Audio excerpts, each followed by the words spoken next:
Hello, this is Jon Miller, the creator of The Rest of Everest. I think I can safely say that this show is, without a doubt, the most in-depth look into the entire experience of what it takes to climb Everest, as well as some other peaks throughout the Himalayas. But all of the events in the series are shown in chronological order, so if you're new to the show, please go all the way back to episode 000 and watch everything in order. That's truly the best way to enjoy it. Thanks.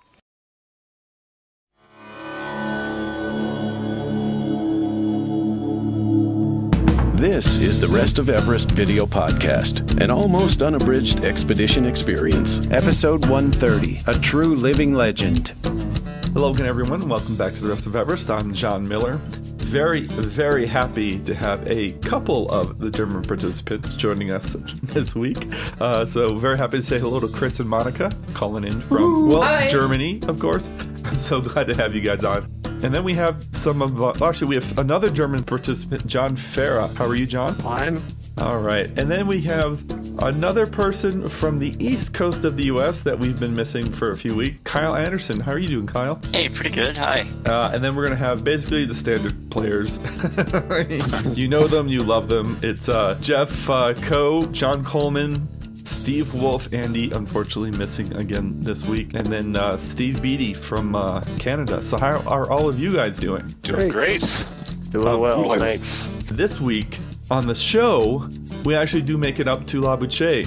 And so we're actually going to start this episode from Labuche. You've heard us talk about it endlessly. It is probably the first real, truly high altitude camp that we make. As I have said in the past, everything changes from this point onward in the podcast. And these are getting into be some of the coolest episodes I've ever created for the show. Yes, there's no footage from the top of Mount Everest, but there wasn't much in the first season anyway. But this footage is incredible, and we do meet a very important person this week, a living legend. So you'll hear more about that at the probably the second half of the show. So without further ado, let's head up to Labuche and let's wake up in the morning and see what actually I believe what we start off with what Steve Wolf filmed first thing in the morning, because he was much more of an earlier riser than John Coleman and I. So here we go. We're in Labuche. Oh, the green tents again. Keiler Sturz. And I'm on the bomb. No snow.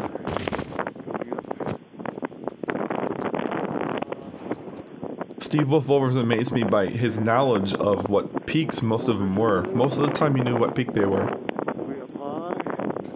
Well, you know what? I asked the Sherpas.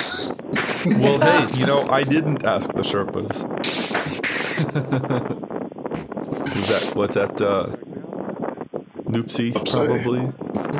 Mm-hmm. But, yeah, in the last episode, I think I zoomed in on a mountain behind Chris Marquardt on his phone call, and I said, and there's a big mountain. I don't know what it was, but there's a big mountain. That one was Pomori. And I think this is Labuche West. Wow. And Labuche East, I think. You can tell this is still very early in the morning, and I think Chris or Steve, you do go this panoramic view again a little bit later before after breakfast. So Yeah, that's after I talked to the Sherpas. okay. Maybe that's Labuche East. Awesome footage, really. Mexico small. Thank you. Okay, so this is the morning update, the John and John show. All right, as we man. like to call it. So give me the update of the 14th of May. So we spent the night up here at Labuche. And how you feeling? Cold. Yeah? Cold and dehydrated. Yeah? Not dehydrated, just very dry, in the throat, mouth, etc. Like exposed Yes. to the elements. Exactly. Very difficult to breathe, obviously. So, You can definitely hear a difference in my voice. yeah, you can hear it in everybody's voice. Yeah. Everybody's starting to sound like a old smoker. So, the plan is we're having breakfast and then we're off up the trail to, where are we going? Well, we could either go to Everest Base Camp. All right. Let me get in here on the screen. Let's see. There's John. All right. There's John squared. So the plan has changed. It actually is, I think, optimal for everyone. Whereas those who feel they can make it up to Everest Base Camp can get up to Everest Base Camp and actually spend the night at Everest Base Camp, which is a newer development because the weather's improving. And we'll be crashing in on Mountain Tribe's Everest expedition, but the climbers are actually down even lower right now, resting to prepare for their summit push. So they're down at lower altitude, trying to regain a little bit of what they've already lost by being up at base camp and higher for over a month. And those who feel they just are not going to be able to make it to base camp, or at this point have changed their plan and have no desire to make it to base camp, can get off at Labuche, which is where we're going to have lunch today, and then rest up, and tomorrow can try to get up Kalapatar. And Kalapatar is where you want to go if you want the big views of the whole valley with all the peaks, including Everest, because you can't really see Everest from base camp. On the south side, it's very different from the north side. North side, you can see Everest in all its glory at all times. We're definitely high right now. You can definitely feel the difference, and we're definitely getting up there. But the important thing to note is that even if people don't feel they can get up Kalapatar at this point, if they can get up part of Kalapatar, they'll have a much better chance at the views. So I think this is sort of a best case plan for everyone. And how do you feel? You think you're gonna try to make it to base camp? I'm gonna try. I mean, that's my goal. How many opportunities am I ever gonna have to spend the night at EBC? So I'd hate to pass it up. But you just never know how I'm gonna feel 4 hours.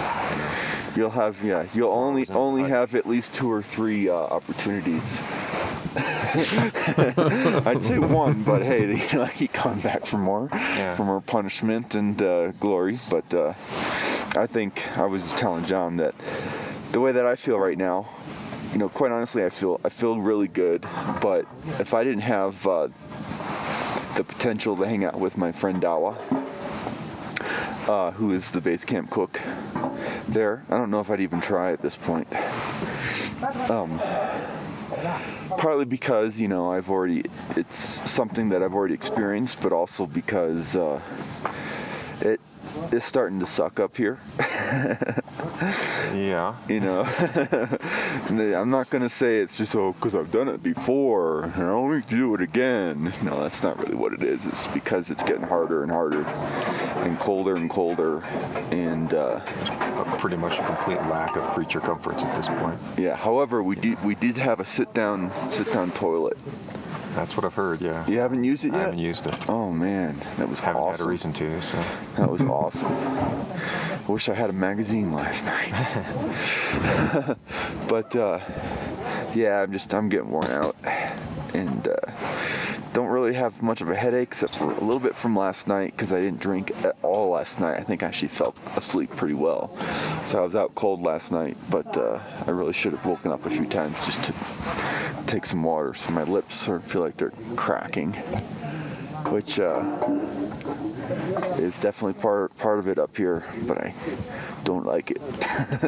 I've never liked my lips cracking, so you can probably see the camera shaking a little bit because it's resting on my knee, and my knee is shivering, and my legs are shivering from the cold. So yeah, that's the part that's getting to me now. So I'm looking forward to hopefully seeing some kick-ass views. And the weather is getting better and better and better. We are lucking out on the weather. This is probably one of the clearest days we've had this whole time. But the other really great thing about today is that we've got tomorrow, and technically the second half of tomorrow, we're heading down. Even if we only head back down to chapped or back down to Labuche.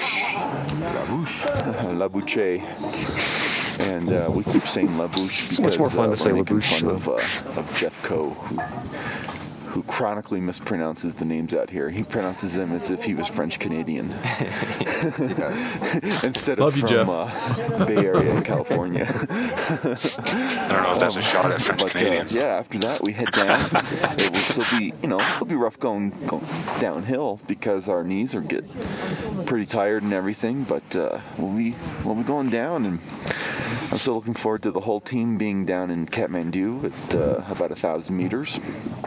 About 3,000 feet altitude, just over 3,000 feet, and mission accomplished. And in the warm weather, in the sun, having come here and done what we set out to do, like I said, mission accomplished. And then doing some sightseeing, and then heading home with a really good experience under the belt, and all of this kind of the chapping and the headaches and just the cold and the exposure, all of those memories, they'll never go away, but they will fade into the background, which is always amazing. Like I think I was telling Steve Wolf, you'll never forget how you felt up here, but you won't remember.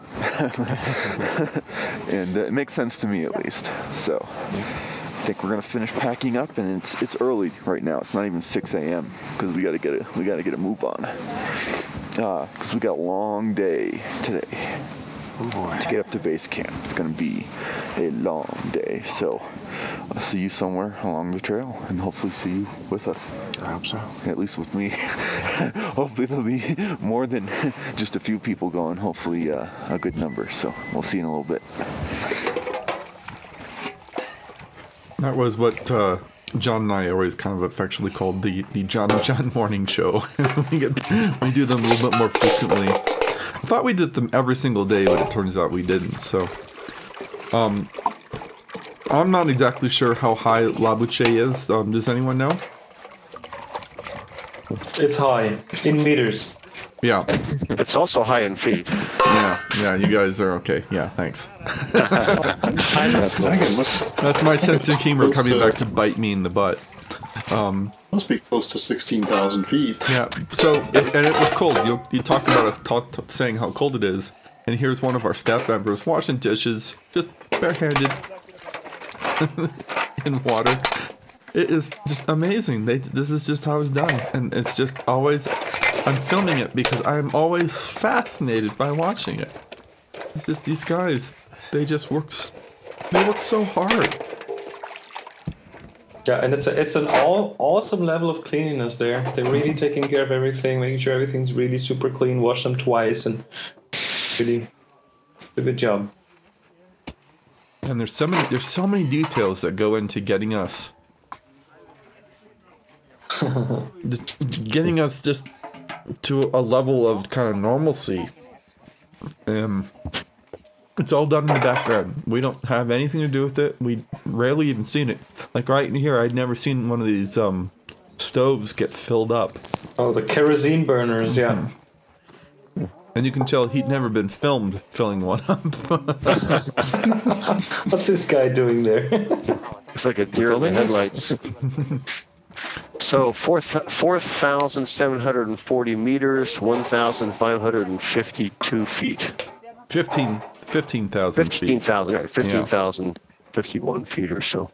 So, I mean, these guys. You can tell now why I choose to tip them really big, because they just take care of everything.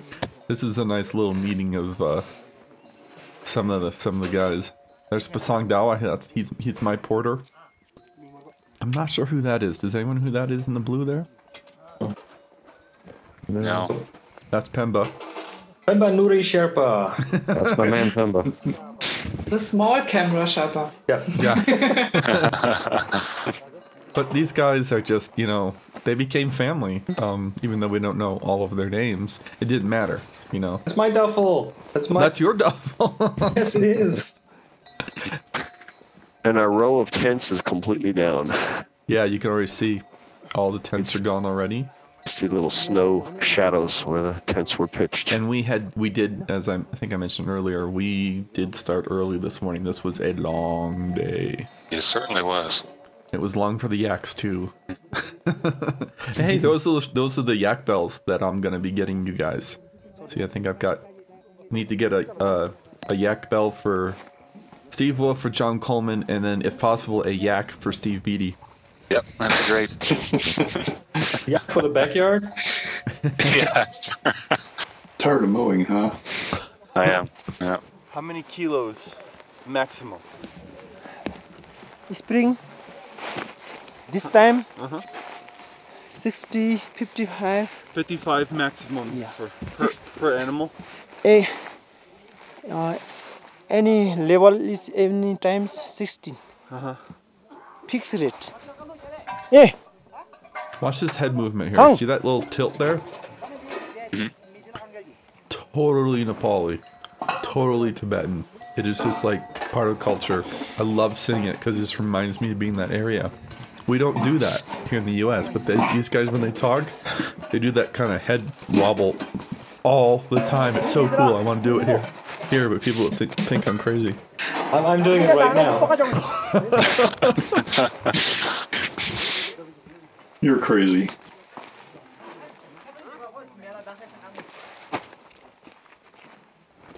We have fewer and fewer yaks as we get up higher because we have fewer and fewer gear. And then here comes the hero shot of John Farah. Nice. Yes. Look at my eyes. Look at that. You can see me filming in there, but look at that. He doesn't break a smile. He's trying to hold it back, but he's like, I'm so cool. This should come with some heroic music underneath it, some fanfare. I'll go around again. So that's Apa. I didn't recognize it from this direction. And we'll go around. Same way as before. This one's much quicker. There's Nupse. Look how high up you have to go to get Nupsi, and then it's just sky. There's Pomor is like, hi, I'm here too. It makes you feel very small. Spectacularly as this video segment is, it just doesn't do justice to the reality of being there. East and Apa. And remember where we're starting from, where the camera was at altitude when it took those shots. There's Steve Beattie. And we're higher than any point they've had out of the United States at this point. So. It was not a woman with a German accent. Getting ready for the hike to Gorkshep. Base camp or bust for me. For you. Don't say that. Say base camp for me, hopefully. Don't say bust. Oh, I mean that metaphorically, like the Nothing's metaphorical up here at a certain altitude. I'm not a superstitious guy. I'm making base camp. Yeah. It doesn't have to be base camp for me, to be honest. My goal was to be up here in the Himalayan mountains. I've extended my limits several times on this trip. I've gone beyond what I thought would be possible and then pushed that even further.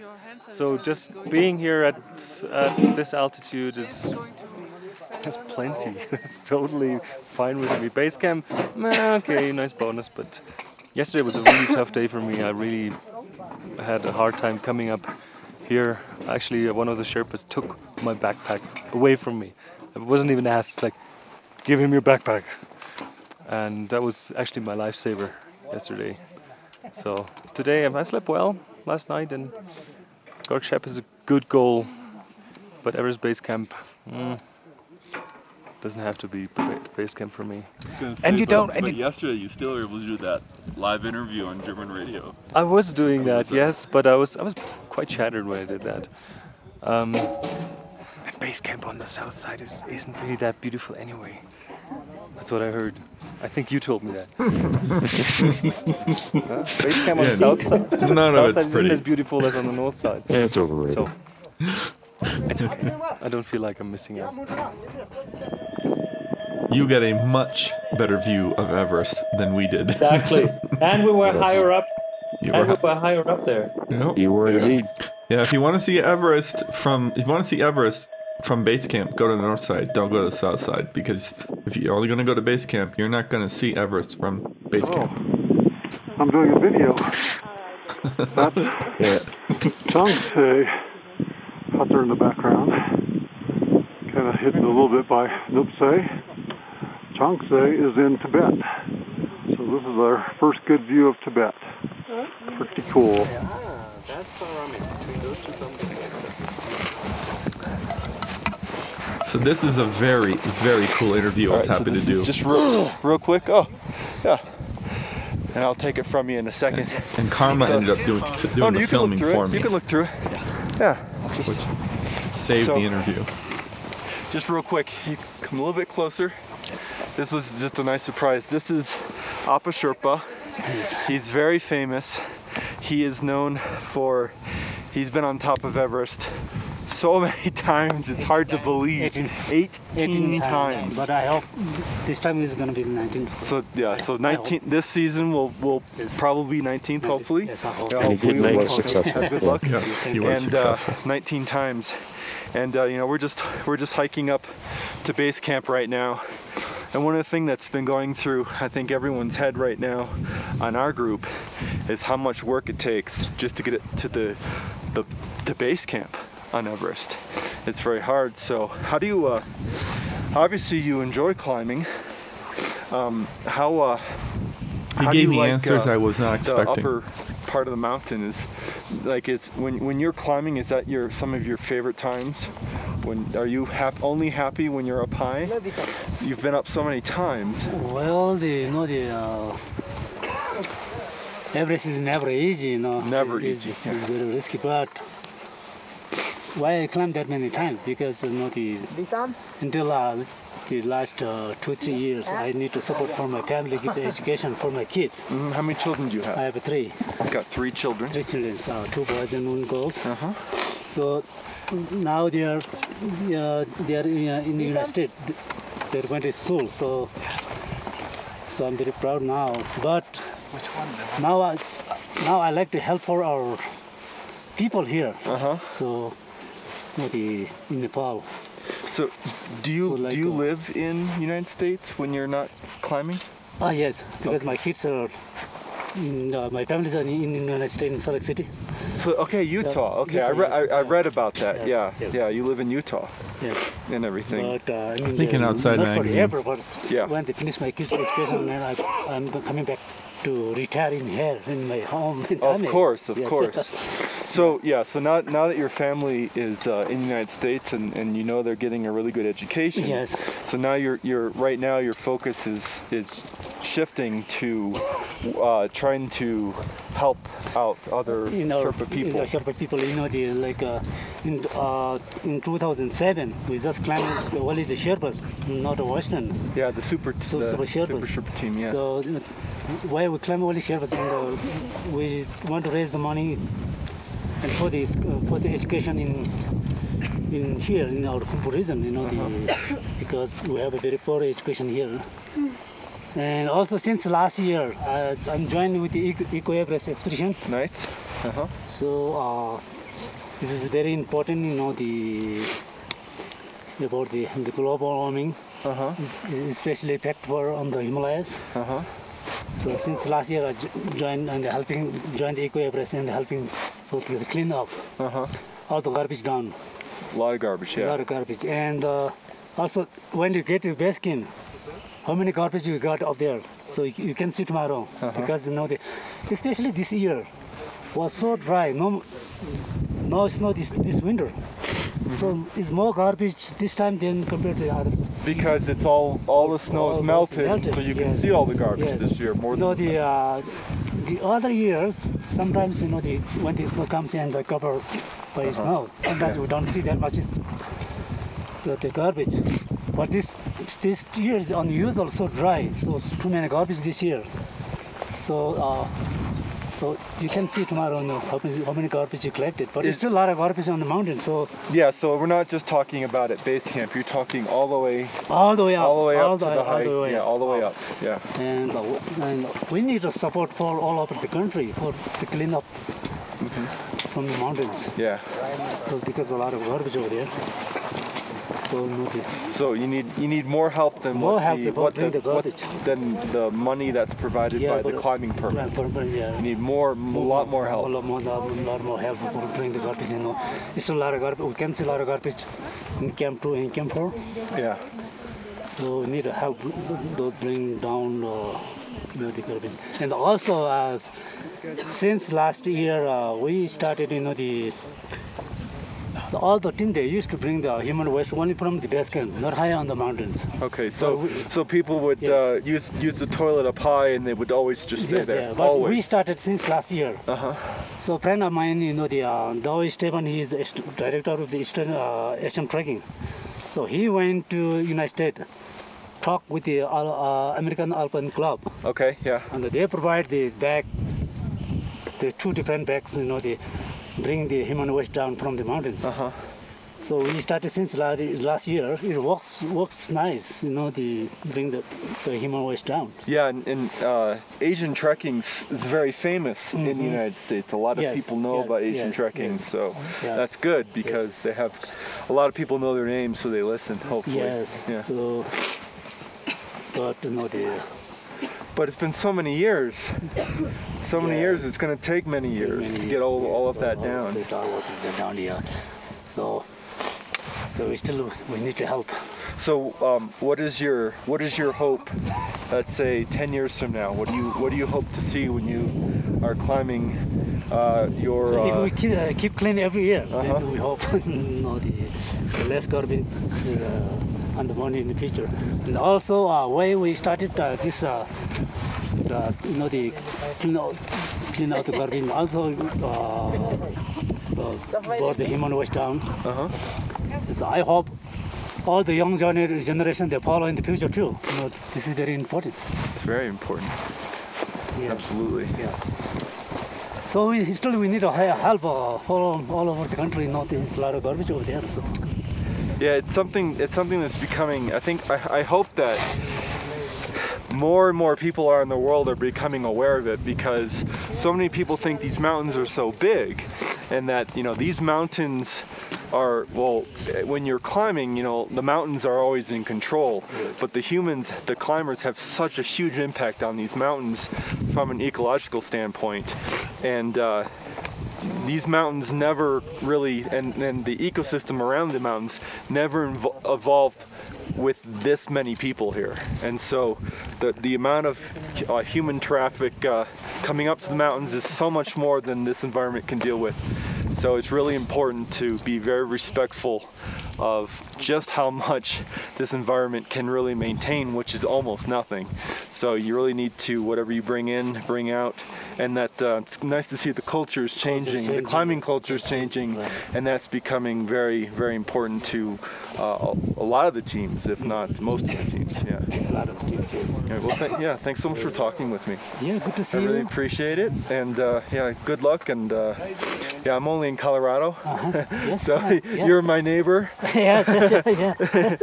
Because he lives in Utah when he's not climbing. So I wish you all the success, and I hope you still have a very, very long climbing career, and that your children have a wonderful education. Thank you. And you're very famous, but if I can help you in any way, thank you. Thank you. Let me know. I'm not very famous, but I do have people who watch my material all over the world. Yeah, this is very important.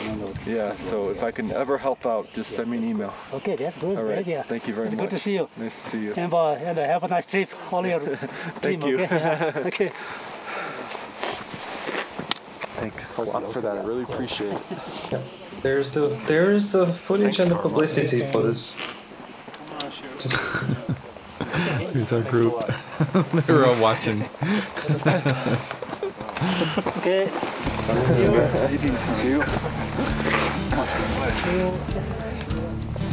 That was a real treat.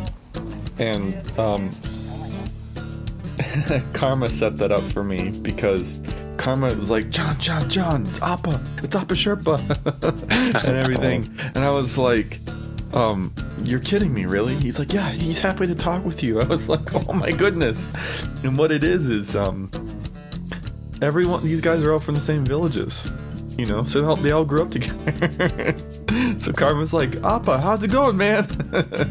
And you want to just talk with my friend John for a minute? And Apa, who is truly one of the most famous Sherpas in the history of Everest. If you haven't heard his name, you now know why. I mean, he is the world record holder. He did make the 19th summit this year. And one of the things that surprised me by his answers, which should never surprise me anymore, is he's not. They don't climb for the love of climbing. It's a job. It's a job. It's a job to get, clients up.